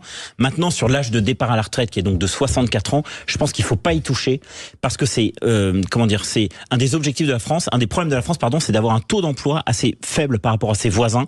C'est-à-dire 68% des gens en âge de travailler travaillent en France. La moyenne européenne est plutôt aux alentours de 74%. Et le fait de reculer l'âge de la retraite, on le sait maintenant, ça prolonge d'autant l'emploi des seniors dans les entreprises. Donc plus on repousse l'âge de la retraite, plus les entreprises ont tendance à garder les seniors dans les entreprises. Donc, faut surtout pas y toucher. Je pense que cette dérogation, écoutez, l'abrogation de la retraite, elle est majoritaire dans le pays pour de très bonnes raisons. Et d'abord, vous savez très bien, il faut pas être de mauvaise foi que elle ne rapporte pas autant que ce qu'on a pu le dire. Cette réforme structurelle d'Emmanuel Macron, elle est majoritaire, l'abrogation dans le pays et à l'Assemblée nationale. Et c'est pas ça. Vous avez aussi des gens de droite qui vont voter pour l'abrogation. Donc bien sûr que avant même la question du budget, Michel Barnier, il a le mur des retraites. On les a chassées par la fenêtre, par la porte. Elles reviennent par la fenêtre et c'est normal. Quand vous avez des millions de gens qui vous disent, tous ensemble, on est monté à 88% d'approbation, y compris dans les rangs des électeurs d'Emmanuel Macron, y compris chez les cadres supérieurs. Quand vous avez 88% d'un pays qui vous dit, ne le fais pas, sois sympa, retravaille le texte, et que tu continues et tu t'entêtes, il va arriver ce qui va arriver, sera abrogé, ce sera heureux. Allez, vous restez avec nous, on revient dans un instant avec Françoise sur la disparition de Didier Roustan. Ça nous fait mal. Qu'on a appris ce matin. On en parle dans un instant. À tout de suite. Sud Radio. Sud Radio. Parlons vrai. Parlons vrai. Sud Radio. Parlons. Les vraies voix Sud Radio, 17h-19h, Philippe David, Cécile de Ménibus. Les vraies voix comme tous les jours, c'est vrai, ça devrait être prescrit par les médecins, moi je vous le dis, moi, c'est sûr, remboursé par la sécurité sociale. Mais bien sûr, voilà. Prenez une dose de 2 heures par jour et l'amour toujours, voilà ce que j'ai envie de dire. Philippe Bilger, Françoise Degois et Benoît Perrin sont avec nous aujourd'hui jusqu'à 19h. Dans un instant, l'info plus de monsieur Félix Mathieu. Félix. La taxe foncière, j'ai du mal à le dire. La taxe foncière. Ça fait mal, hein. Oui, je comprends. Allez, tout de suite, on retourne avec Françoise Degois sur le tour de table de l'actu des vraies voix et on vous fait écouter un son. Écoutez. Vous regardez pas Téléfoot ? Ah non. Téléfoot, ça a été une histoire d'amour parce que j'ai grandi avec Téléfoot. Je suis arrivé à TF1 en 76. Téléfoot est né en septembre 77. Ouais. Et c'est là où j'ai appris mon métier, où je me suis réalisé, entre guillemets. Je l'ai quitté en 89. Donc ça a fait 12 ans, j'ai fait 13 ans de TF1, 12 ans de Téléfoot. Et à partir du moment où je suis parti, ça a été une rupture assez violente, même si c'était mon choix. C'était bien sûr, c'est Valérie Expert et Gilles Gansman, Didier Roustan. Ah oui, moi j'arrive même pas à croire qu'il est plus là en fait, Didier Roustan. Ouais. Ça m'a bouleversé cette mort parce que ça a été très très rapide, une maladie fulgurante contre laquelle il a lutté. Moi j'aimais infiniment Didier Roustan, je me régalais parce que c'était pas simplement du sport, Didier Roustan, c'était une façon de parler du sport, une délicatesse avec cette passion qu'il avait pour Maradona et cette amitié en fait qu'il avait pour Maradona. Ils avaient mangé ensemble des acedos, vous savez ce fameux barbecue argentin. Et puis il avait une vraie culture, Didier Roustan, ça n'était pas que un type qui parle de football, il parlait de la vie, il parlait de littérature, il parlait de musique, il avait une culture colossale. J'adorais, vraiment j'ai les larmes aux yeux parce que c'est tellement rare ce type de journaliste qui est capable d'allier tout cela. Je regarde les messages sur les réseaux sociaux. Ce soir, l'équipe du soir d'Olivier Ménard va faire une spéciale. Regardez-la à partir de 23h pour Didier Roustan qui était président à vie de cette équipe. Regardez les réseaux sociaux, on n'arrive pas à trouver une personne qui dit quelque chose de négatif. Cet homme avait une ouverture de vie, né au Congo, à Brazzaville, bourlingueur, une humanité. J'arrive même pas à croire que j'ai allumé l'équipe du soir et que je verrai plus Didier Roustan. Ça me fait mal, vraiment. Vous le connaissiez bien? Non, je le connaissais pas, mais je l'avais croisé 2 fois et puis il m'avait envoyé son livre, le Puzzle dont j'avais parlé ici, qui était génial. C'était l'histoire de sa vie et on avait beaucoup échangé en SMS tous les deux. Il y a un truc chez ce type, une humanité à nul autre pareil. Vraiment, ça me fait du chagrin. Benoît Perrin. Pour les amateurs de foot dont je suis, moi j'ai découvert le foot par la Coupe du Monde 1994 et c'est lui qui commentait.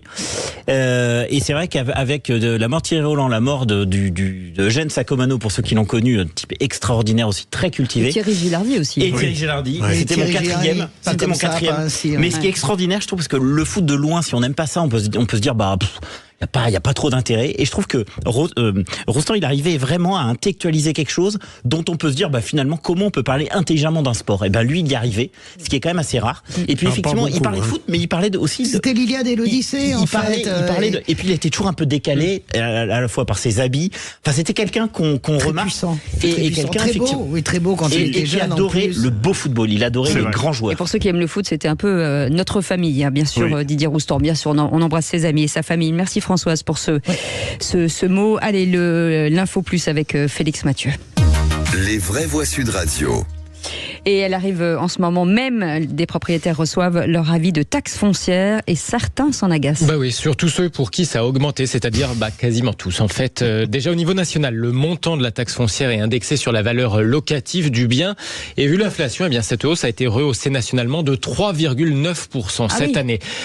Sauf qu'à cette hausse nationale s'ajoute par endroit une hausse des taux décidés localement. Par exemple, plus 19% à Nice, plus 16% à Saint-Priest dans le Rhône, plus 15% pour Saint-Étienne, où tient une commune un peu plus petite. Besançon, dans le Val d'Oise, enregistre une hausse supérieure à 27%.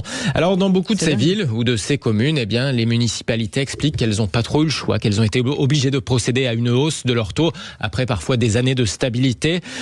Sauf que la tendance est nationale. Les taxes foncières ont augmenté en moyenne de 30% sur 10 ans, selon la fondation libérale IFRAP d'Agnès Verdier-Molinier. Pourtant, on pouvait penser le contraire. Il y a quelques mois, l'État se réjouissait d'avoir vu baisser multiplié les taxes locales visant les ménages sur cette même période de 10 ans, c'est-à-dire depuis 2017, une baisse moyenne de 18%, toutes taxes confondues, entre 2017 et 2023, moins 18%. Le rapporteur Renaissance du budget, Jean-René Cazenave, citait évidemment notamment la suppression de la taxe d'habitation qui, elle, touchait aussi les locataires, sauf que les propriétaires se plaignent de voir leur taxe foncière compenser finalement la baisse ou la suppression des autres taxes. Oui. Benoît, puisque vous êtes un peu notre consultant. Consultant sous-sous. Exactement. Donc très rapidement, là en fait la taxe elle de 3,9%, elle s'applique à tout le monde. Donc c'est même pas certain, parce que c'est une taxe qui est décidée au niveau national, puisqu'effectivement elle est basée sur l'inflation. Deuxièmement, bonne nouvelle, 81% des communes ont décidé de ne pas voter au niveau de la commune une taxe supplémentaire. Donc c'est à minima 3,9. Je rappelle que l'année dernière, c'était 7,1% à minima, puisque c'était aussi calculé sur une inflation d'il y a 2 ans qui était très forte. Et puis ce qu'il faut rappeler, c'est un peu le calendrier fiscal. C'est très concrètement, les maires, ce qu'ils font, c'est que dès qu'ils sont élus, ils augmentent très fortement leurs taxes foncières, parce qu'ils viennent d'être élus, et en fait, plus on se rapproche des élections, et ça c'est une bonne nouvelle pour les contribuables, moins l'augmentation est forte. Donc, rassurez-vous, chers contribuables. Il y a un rapport. Rassurez-vous, chers contribuables, voilà. La baisse devrait s'accélérer dans les années qui viennent. Ah oui, j'adore ces expressions. Il y a une décélération de la hausse, ça c'était Pierre Moscovici avec François Hollande au bout de 3 mois, c'est-à-dire nous décélérons dans la hausse. Et là, on a une accélération dans la baisse. J'adore. À un moment donné, ça doit se croiser quelque part. Non, mais il a la même coupe. Raffarin, la Tempérude. Vous auriez pu confondre avec Moscovici. Oui, mais ils ont la même coupe de cheveux avec Moscovici. Non, mais sérieux, vous ne vous souvenez pas de la décélération dans la hausse? C'était extraordinaire. Je ne sais pas qui avait inventé cette saleté, mais enfin, ça nous a suivis pendant 5 ans, je rappelle. Ça se trouve, il y a une dame ou un garçon dans sa voiture qui dit c'est moi, mais je vais pas le dire. Je vais le garder pour moi. Merci beaucoup, Félix Mathieu. Allez, dans un instant, le grand débat du jour, à 2 mois des élections américaines. Le premier débat entre Donald Trump et Kamala Harris est donc tenu hier sur la chaîne ABC News. Un débat où le candidat démocrate ne s'est pas laissé démonter par l'ancien président républicain. Parlons vrai, tiens. Est-ce que les débats, ça influence votre vote? Est-ce que ça va se jouer à très peu de choses le 5 novembre prochain aux USA? Et à cette question, est-ce que Kamala Harris a pris l'ascendant sur Donald Trump? Vous dites non à 93%. Vous voulez réagir? Aude attend vos appels au 0826 300 300. Et notre intervenant Olivier Piton est avec nous, avocat français aux USA et ancien député suppléant des Français d'Amérique du Nord, auteur de ce livre Kamala Harris, la pionnière de l'Amérique, publié chez Plomb. Est-ce que finalement, les Américains se sont fait à l'idée peut-être d'une femme à la présidence des États-Unis? Oui, je pense qu'ils se sont totalement fait à l'idée. Je pense qu'en plus, ça n'a, de mon point de vue, jamais été vraiment un débat. En revanche, ce qui est intéressant pour ceux qui n'ont pas suivi le débat américain hier et qui sont habitués aux luttes françaises, c'est qu'il y a une énorme différence qui s'est caractérisée. C'est qu'en fait, on a eu assez peu de chiffres, assez peu de données techniques, contrairement à ce qui se passe chez nous. Oui. C'était plutôt des grandes envolées un peu floues, avec beaucoup d'agressivité de part et d'autre. Et au bout du compte, ce que l'on peut dire, c'est que c'est toujours difficile de décider de qui a gagné et de qui a perdu. Eh ben, on en parlera. Je vous coupe. Petit teasing, on en parle dans un instant. Petite pause, on revient et on est ensemble jusqu'à 19h. Sud Radio. Sud Radio. Parlons vrai. Parlons vrai. Sud Radio. Parlons vrai. Les vraies voix Sud Radio, 17h-19h, Philippe David, Cécile de Ménibus. Retour dans l'arène avec les vraies voix du jour. Philippe dans l'arène, comme vous y allez. Dans l'arène, voilà, dans l'arène. Enfin, dans l'arène, non, pas vraiment comme ça. Ne nous tentez pas. L'apostrophe A-R-E-N-E, vous voyez ce que je veux dire? Oui, bien sûr. Je viens de comprendre ce que je viens de dire. C'est bien, c'est intéressant. C'est intéressant. Même moi, je me comprends pas moi-même, c'est pour vous dire. Françoise de Gouas est avec nous, Benoît Perrin, bien entendu. On est ensemble avec Philippe David jusqu'à 19h. Allez, tout de suite, le coup de projecteur des vraies voix, je vais y arriver. Les vraies voix Sud Radio, le coup de projecteur des vraies voix. C'est le duel que tout le monde attendait la nuit dernière, le premier face-à-face entre Kamala Harris et Donald Trump aux États-Unis. La moitié de ce qu'elle a dit était des mensonges. Elle dit des choses fausses et ne semble même pas au courant de ce qui se passe réellement.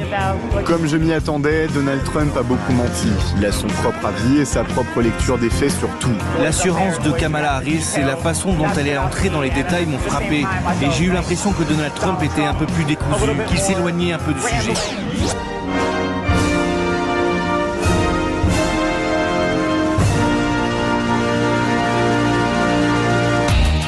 Ils sont forts, nos réalisateurs. Ah oui, Donald Trump, c'est plus de la télé, c'est de la radio. C'est plus de la radio, c'est de la télé, je veux dire. C'est Donald super, Trump bravo Marie. affirme que son débat avec Kamala Harris a été truqué par la chaîne organisatrice. Réaction du milliardaire bousculée hier par la vice-présidente lors de cette émission cruciale dans la course à la Maison-Blanche.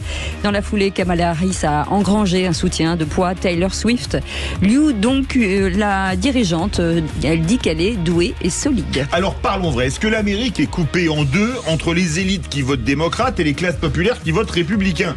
Est-ce que Trump incarne le changement et Harris la continuité? Et à cette question, est-ce que Kamala Harris a pris l'ascendant sur Donald Trump? Vous dites non à 93%. Vous voulez réagir? Le 0826 300 300. Et il vient tout droit de United States of America. Il est avec nous, Olivier Piton, avocat français, bien sûr, et ancien député suppléant des Français d'Amérique du Nord et auteur de ce livre Kamala Harris, la pionnière de l'Amérique, publié chez Plomb. Merci d'accepter notre invitation avec ce décalage horaire. Philippe Bilger, avez-vous regardé ce débat? Non, mais j'ai regardé un peu ce qu'on en a dit.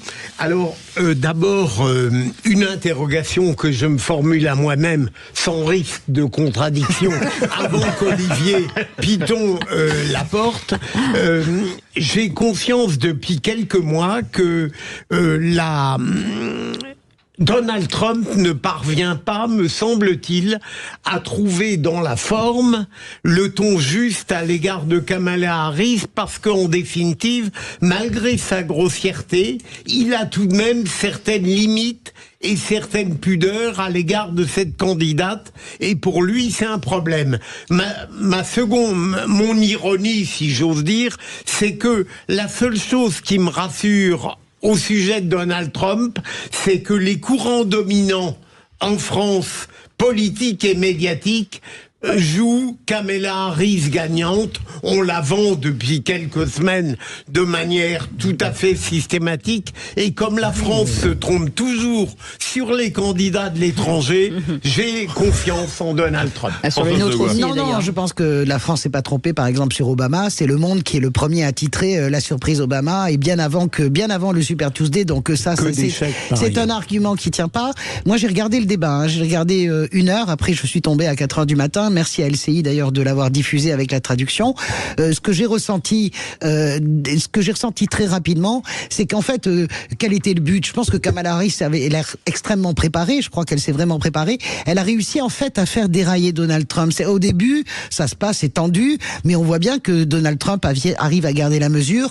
Et en fait, elle le fait dérailler sur les fake news et dans ses travers habituels que la campagne républicaine ne veut plus voir, parce que la légende qui dit oh là là, tout le monde a dit qu'il allait perdre, il va gagner, ça c'est fini, ce ressort-là, de toute façon, il est cassé. Et contrairement à ce que dit Philippe Bilger, je pense que les démocrates refont leur nid dans les classes populaires, et je crois aussi que ce débat, il est bien plus important que le nôtre en France, où souvent les choses sont déjà jouées avant. Je pense que ce débat, il parle aux indécis, parce que les amis de Trump, vous les convaincrez jamais, mais je pense qu'il a pu faire bouger en faveur de Kamala Harris hier. Benoît Perrin. Bon, ça me semble difficile de dire que le débat a été remporté par Trump. Autant il avait écrasé Biden la dernière fois, bien autant sûr. Là, objectivement, faudrait de faire de mauvaise foi. C'est pas compliqué. C'est pas compliqué. Dans les corps de tout temps. Je sais pas si vous avez regardé, je parle aux auditeurs là, mais au moins qui regardent les images de ce débat, c'est assez extraordinaire. Je sais pas tout regarder, mais j'ai regardé quand même de nombreux extraits où vous avez quand même Harris qui ne peut pas, de par les règles, ne peut pas interrompre son interlocuteur, n'a pas le droit d'avoir des notes, n'a pas le droit de faire des débriefings avec son équipe, malgré les différentes pauses pendant le débat. Donc les règles étaient assez strictes. Simplement, dans l'attitude, elle est vraiment très détendue. On sent qu'elle a bossé. Quand il dit des énormités, en tout cas aux yeux de Harris, on la voit lever les yeux au ciel. Donc ça, c'est elle. On sent qu'elle vit Alors de l'autre côté, vous avez Donald Trump qui est peut-être arrivé un peu trop à la cool parce que il avait tellement dépassé Biden la première fois qu'il s'est dit je vais peut-être l'écraser un peu naturellement. Et dans son visage, il ne la regarde jamais. On le sent tendu. On le sent vraiment tendu. Et on a presque un visage de cire. C'est très surprenant, simplement sur ce qu'on appelle le body language, justement. Où vous avez vraiment quelqu'un d'ouvert d'un côté et de l'autre côté, quelqu'un qui est un peu plus perplexe, un peu plus gêné. C'est très surprenant. Et après, sur le fond, est-ce que ça va bouger quelque chose? Évidemment, les débats télévisés, on sait très bien que ça renforce les convictions des uns et des autres. C'est un spectacle pour tout le monde. Sauf que là, comme ça va jouer très peu, peut-être qu'effectivement, on sent quand même qu'il y a une dynamique des démocrates qui n'existait pas il y a quelques mois. Benoît. Donc peut-être que les indécis vont être touchés. Vous voyez dans mon body language qu'il faut qu'on fasse parler notre invité. Je me taise, surtout, oui. Olivier Piton, non je plaisante. Olivier Piton. Olivier, oui, allez-y. Non, petite synthèse finalement. Qui dit vrai, qui dit faux? Alors d'abord, il est toujours très très compliqué de tirer des conclusions sur un débat dès le lendemain. On a eu même en France des exemples. Je pense en particulier au débat entre Ségolène Royal et Nicolas Sarkozy, où on nous avait longuement expliqué que Ségolène Royal avait remporté le débat et on connaît la suite. Donc il faut toujours être extrêmement prudent, surtout sur le ressenti des gens. Ce que je dirais, la première des choses qui a frappé lors de ce débat, pour ceux qui l'ont peut-être regardé, c'est que on a d'abord eu très peu de données techniques. C'est ce que j'expliquais tout à l'heure. C'est-à-dire que contrairement à un débat en France où on essaie d'être extrêmement pointu sur des chiffres et des statistiques, là, on était extrêmement flou. Et je vais même encore plus loin, parce que c'était vraiment ce qui m'a frappé comme deuxième caractéristique, c'est qu'on n'a parlé que du passé. Nous avions un candidat qui défendait son bilan 2016-2020 et une candidate qui défendait son bilan 2020, 2023 et demi, 2024. Et en fait, on n'a absolument pas eu de perspective sur les propositions réelles, concrètes des deux candidats. Et ça vaut d'ailleurs vraiment autant pour l'un que pour l'autre. Deuxième élément rapidement, il faut toujours se méfier du ressenti et de ce qui ressort de ce type de débat. Je vais vous donner un simple exemple. Ce qui actuellement fait la une aux États-Unis et sur les réseaux sociaux, c'est la phrase de Donald Trump qui dit que les migrants haïtiens dans une ville de l'Ohio qui s'appelle Springfield mangent des chats et des chiens, en particulier des chats. Et vous avez Donald Trump qui s'est pris en photo entouré de chats pour montrer que c'était devenu le défenseur des animaux. Alors pour nous et pour la plupart des gens avec qui sont assez éloignés, on peut estimer que c'est une erreur et que c'est une faute et que ça va contribuer à déstabiliser Donald Trump. Mais il y a toute une catégorie d'électeurs qui sont beaucoup moins politisés aux États-Unis particulièrement et qui peuvent considérer qu'effectivement, je pense en particulier souvent aux seniors, et qui peuvent considérer que finalement Donald Trump se présente comme une forme de défenseur. Oui, mais Olivier, sur cette fake news, ce qui était très bien hier, moi j'ai vu, il y avait comment dirais-je, le truc, la vérification des infos, et il a été démenti devant des millions de gens. Allez, donc, il reste une minute. Olivier, est-ce que j'ai été frappé de voir que non seulement il a mis en cause évidemment la politique de Biden face à Kamala Harris, mais pourquoi n'a-t-il pas insisté sur le fait que Biden lui-même avait donné à sa vice-présidente un rôle totalement résiduel, ce qui montrait le peu de confiance qu'il avait en elle. 30 secondes, Olivier Piton, pardon. Parce que son intérêt, c'était justement de montrer qu'elle était quasiment en co-gestion et en particulier sur le dossier migratoire, ce qui est vrai. Joe Biden avait donné à Kamala Harris la gestion migratoire qui a de fait été un vrai problème aux États-Unis sur la frontière sud. Et donc l'objectif, c'était de montrer que c'était la continuatrice de Joe Biden après avoir été la co-gérante de son mandat. Et donc la question maintenant est de savoir comment les gens vont intérioriser et finalement s'imprégner de ce débat, surtout qu'il y en aura un deuxième à la demande de Kamala Harris, ce qui laisse entendre malgré tout que l'équipe de Kamala Harris, en tout cas c'est ma perception, n'est pas totalement satisfaite du premier débat qu'elle a réalisé. Et en tout cas, on va vous découvrir le 26 septembre 2024 avec la sortie de ce livre, Kamala Harris, la conquérante. publié chez Plon. Et si vous voulez en savoir plus, je vous incite à aller le lire. Merci beaucoup Olivier Piton, avocat français aux USA et ancien député suppléant des Français d'Amérique du Nord. Dans un instant, c'est une immense fierté pour Philippe et moi. Cette émission sur l'espace avec Philippe Baptiste qui sera avec nous, président du CNES, qui est le Centre National d'Études Spatiales, et Jean-François Clairvoy, spationaute français qui a volé à bord de la navette spatiale Atlantis et 3 fois à bord de la Discovery. Bref, une sommité. Et puis Benjamin Peter sera avec nous, chargé d'actualité spatiale à la Cité de l'Espace. On vous expliquera tout sur la Lune, sur Mars, sur ce qu'on a trouvé, les Chinois ont trouvé. Bref, vous sortirez de cette émission avec des étoiles plein les yeux. Allez, à tout de suite. Quel bon jeu.